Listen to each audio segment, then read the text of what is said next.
I thought that you needed to be a certain rank, or that you needed a bachelor's degree, or that you needed some sort of schooling or something like that. That is not true, guys. Um, and so today we're going to be talking about that. What's going on, guys? It's Kenny here, and it's been a long, long time since I've made a video, specifically 6 years. I'm no longer enlisted.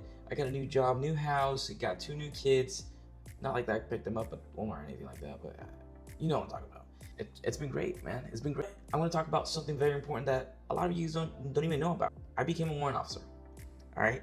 As a staff sergeant, before I switched over to warrant, as a staff sergeant, I didn't know how to do it. I didn't know that it could even be possible. You can be a warrant officer for multiple different things. You don't need to be a specific rank. So what I did was I went to flight school. I became a flight warrant, which is a 153 Alpha. I thought that you needed to be a certain rank, or that you needed a bachelor's degree, or that you needed some sort of schooling or something like that. That is not true, guys. And so today we're going to be talking about that.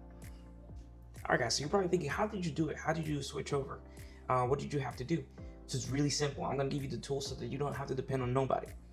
Go to Google, go to U.S. Army Recruiting Command, okay, for the warrant officer.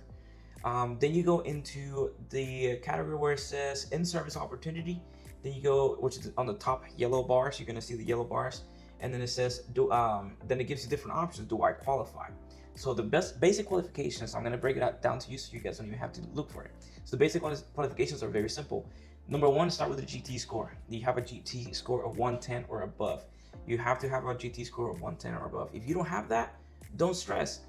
Talk to your chain of command, your staff sergeant, your sergeant, whoever is in the chain of command that's near you, and tell them about taking the ASVAB. And there's a class that each duty stations give you that you could take it. I don't remember how long it was. I took it a very, very long time ago. My GT score was a little bit less than 110, and then I took it and now it's at 126. So you could take that, improve your scores, and then apply for the warrant officer. It's really simple. It's nothing crazy, and it'll help you tremendously. So once you do that, the GT score, you have to be a U.S. citizen. If you're in the military, usually active duty, you're in the military, and you're a U.S. citizen. Usually high school graduate or have a GED. So you have to have a GED or a high school graduate, but I think you need that anyways to get in the military. So and then secret or top secret security clearance. A lot of jobs are doing the secret clearance. I had a secret clearance when before I switched over here, so that wasn't a big deal to me. But usually if you're an active duty serviceman enlisted, you should be good to go. And again, you don't need to be an E5, E6, E7 to do this. Okay, you could be a private and switch over. You could be an E4 specialist and do this. So I'm just going through the basic requirements. So again, you must meet height and weight standards. So that's something that you have to do. You have to pass a PT test. But come on, guys, if you're enlisted, you know that these are regular requirements.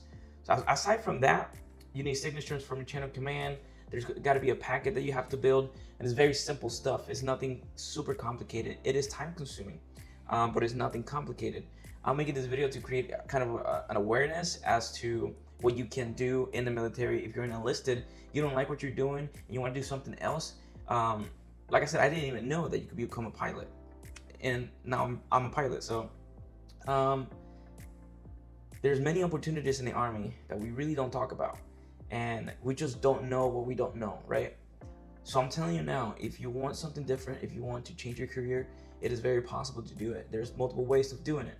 Now, if you want to become a pilot, the thing that you really got to be aware of is your flight physical. So your flight physical is something that really takes out a lot of people. And take out mean disqualify, right? It disqualifies a lot of people.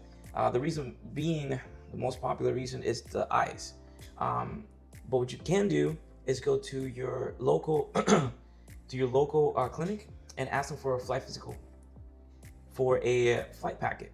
They'll give you this little packet, no questions asked. They'll give you a packet with a list of stuff that you have to do in order to have that flight physical packet completed. Go and do your vision. If you do your vision first, you'll know if you're qualified or not qualified. They'll let you know pretty much instantly that whether or not you can keep moving forward with the packet. Don't waste your whole time going through building the packet, talking to you need letter recommendations and all this stuff, doing all this stuff, and then it turns out that you don't even qualify because of your vision. All right, so first thing you would do, if I was you, I would go to the clinic, get a flight physical packet if flight is what you want to do, and do the your eyes first. That is the first thing I would do. Like I said, the whole process takes a while. I can walk you guys through a lot of this stuff, but I wanted to give you an option as to there is more to do in the Army. Something that's very important to know is that do not get discouraged if you don't qualify for your vision. Okay. So if you get disqualified, don't get discouraged. There is 50 different MOS for warrant officers. Okay, so don't get discouraged. Some of them do have to deal with specific MOS. For example, if you want to do a CID special agent, you have to be a 31 Delta, enlisted as a 31 Delta, and then you could transition into the CID, which is 311 Alpha. So there are a list of warrant officers you could do, and some of them say all MOS. So you could be any MOS, it does not matter, and you could join and do the process. The process for each warrant officer is a little bit different. The flight physical doesn't apply to all the warrant officers, so don't worry about that, okay? I'm just giving you options as to things that you can do. This is something that I did, something that benefited me, and something that I did not know at the moment, okay, when I was enlisted. And going to the ranks, something that I worried about was, what am I gonna do after I get out of the military? And that is a question that a lot of people don't ask themselves, is what am I gonna do, or what can I do now that will benefit me once I get out of the military, right? And I think we need to take every advantage possible of what the Army provides and give us, right? Because there's a lot of things that the Army can give us and provide us that we don't take advantage of. Not in a bad way, but in the best possible way that can benefit you as an individual and for your family, for your future.